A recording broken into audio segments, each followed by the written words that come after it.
Hai guys, welcome back to my YouTube channel Desi Cahyani Lari.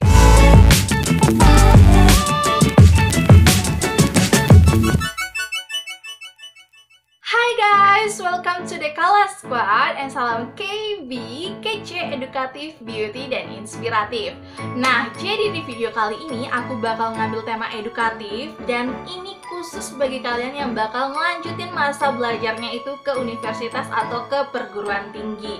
Nah, jadi kemarin aku udah upload tentang video di jurusan apa aja yang banyak cowok-cowok gantengnya. Kalau bisa tonton video itu, kalian linknya ada di description box. Nah, tapi di video kali ini aku bakal membahas tentang Q&A atau pertanyaan-pertanyaan yang sering terlontarkan di pikiran kalian tentang pelaksanaan UTBK atau SBMPTN tahun 2020.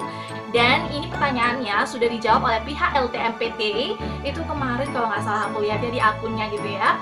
Dan di sini aku cuma menyalurkan jawaban yang telah dibuat oleh pihak penyelenggara. Jadi bagi kalian yang nggak suka baca gitu ya, di sini aku bakal ngasih lagi salurannya. Jadi menyalurkan lagi informasinya kepada kalian yang nggak suka baca tapi bisa menangkap informasi secara visual, audio gitu ya.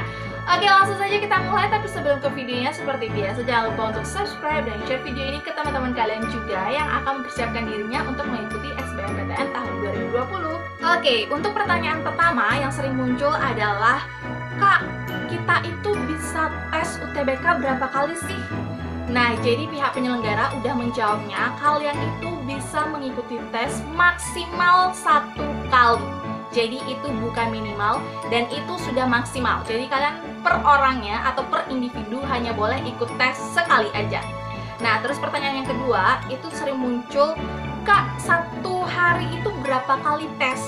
Nah, jadi itu ada setiap harinya 4 sesi, dimana untuk setiap hari Jumat itu hanya 2 sesi.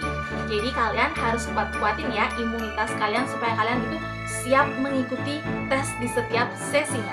Nah, bagi kalian nih yang nanya alur daftar UTBK tahun 2020, di sini aku mau ngasih tahu ke kalian, langkah pertamanya adalah kalian harus datang ke portalnya, yaitu di SSO. Kemudian kalian registrasi tuh di sana, isi yang harus diisi. Kemudian kalau udah diisi, langkah selanjutnya kalian tinggal pilih mau pusat UTBK-nya di mana. Setelah itu kalian tinggal bayar biaya pendaftaran. Nah, bagi kalian nih yang udah dapat kartu Indonesia Pintar atau KIP, kalau dulu di zaman aku itu namanya bidik misi, tapi karena sudah berubah nama menjadi KIP. Nah, bagi kalian yang udah dapat itu, kalian nggak perlu lagi bayar biaya pendaftaran. Kalian tinggal langsung dapat nomor peserta ujian. Nah, tapi kalau kalian yang nggak tergabung atau nggak dapet KIP gitu ya, jadi kalian harus bayar biaya pendaftaran di bank.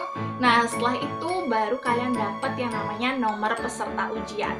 Nah, jadi di sini aku mau ngasih tahu ke kalian bahwa biaya pendaftaran untuk mengikuti SBMPTN tahun 2020 yaitu sebesar Rp150.000. Nah, setelah kalian itu membayar, kan tadi aku bilang mendapatkan nomor peserta ujian. Nah, setelah kalian itu terdaftar UTBK, langkah selanjutnya kalian harus mendaftar SBMPTN tahun 2020. Nah, setelah kalian daftar SBMPTN, kalian di sana itu pilih program studi yang bakal kalian ikuti atau yang bakal kalian masuki. Nah, dalam pemilihan program studi ini, kalian tidak boleh untuk lintas PTN, guys. Jadi contohnya gini, misalnya kalian itu berencana untuk masuk di pilihan pertama itu PTN, pilihan kedua itu Politeknik atau Poltek. Itu nggak bisa, guys, di tahun 2020 ini. Jadi program studi pertama itu PTN, program studi kedua itu juga harus PTN. Jangan PTN Poltek. Tapi kalau kalian itu pengen Poltek ya bisa. Tapi kalau Poltek PTN atau PTN Poltek itu nggak bisa. Itu namanya lintas PTN. Nah, setelah itu kalian bakal disuruh untuk mengisi portfolio. Jadi ini portfolio ini biasanya diminta khusus bagi kalian yang memilih program studi. Kalau di kampus aku yang biasanya minta portfolio ini adalah program studi olahraga, program studi kesehatan, itu biasanya meminta portfolio khusus, kemudian disuruh ngupload.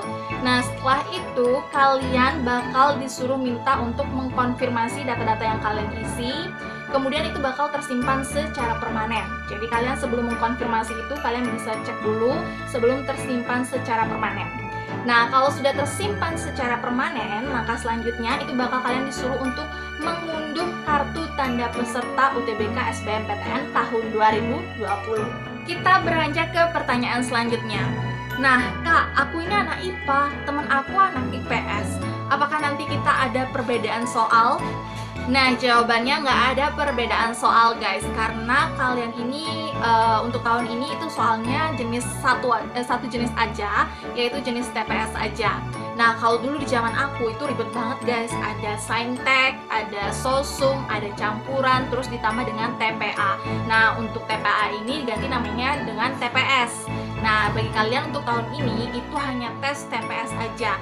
Nah, jadi tes TPS ini itu hanya ada 4 sub. Nah, jadi materi-materi yang bakal diujikan itu biasanya seperti kemampuan kognitif, kemudian penalaran umum, pengetahuan umum, kemudian kemampuan membaca dan menulis.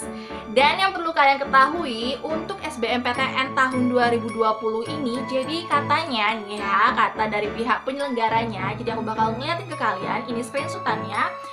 Nah, jadi soal-soalnya itu sebagian besar dalam bahasa Inggris, guys. Wow, itu tantangan banget ya. Karena walaupun itu satu jenis tes, itu hampir sebagian besar menggunakan bahasa Inggris. Jadi kalian harus lebih rajin lagi belajarnya dan kuasai soal-soal yang dalam bahasa asing, oke? Nah guys, sekarang kita masuk ke pertanyaan terakhir seputar tes SBMPTN tahun 2020.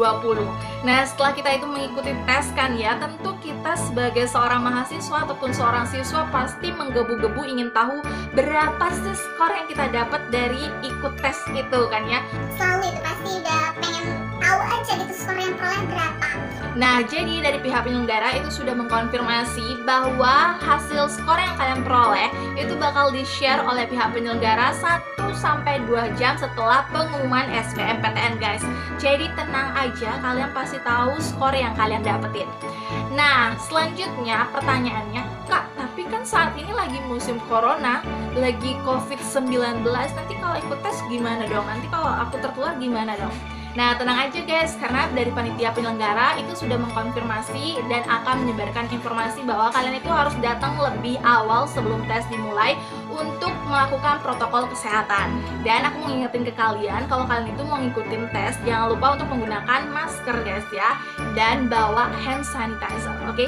Nah guys, jadi sekian dulu video hari ini tentang Q&A seputar tes SBMPTN tahun 2020. Ingat, aku di sini bukan untuk memberikan informasi sesuai dengan aku pribadi, tapi ini informasi yang telah disebarluaskan oleh pihak LTMPT yang merupakan penyelenggara dari SBMPTN tahun 2020, oke?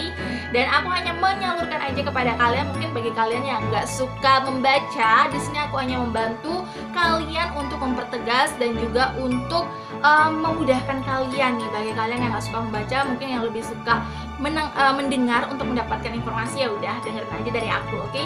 Nah, jadi sekian dulu video hari ini, tapi ada beberapa Q&A yang nggak bisa aku bahas di video ini. Kalian bisa cek langsung di akunnya LTMPT. Kalian bisa lihat di sana Q&A atau question yang sudah dijawab oleh pihak penyelenggara, oke? See you next video. Jangan lupa untuk subscribe dan share ini ke teman-teman.